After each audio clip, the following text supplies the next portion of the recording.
Abans de la crisi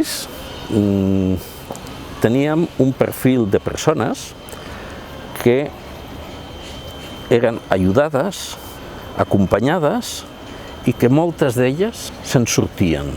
Teníem un ascensor social i funcionava cap amunt. I quan va vindre la crisi es va espatllar, però al cap d'uns anys es va tornar a posar en marxa, però cap a baix. I si abans teníem unes persones ateses, que era un perfil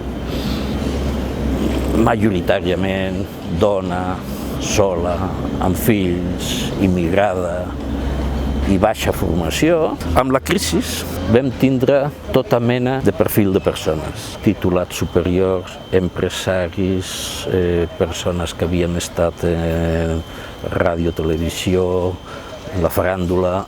La definició del perfil de la persona arran de la crisi és, com ens deien aquestes persones que venien, mai hagués pensat que això també em podia passar a mi.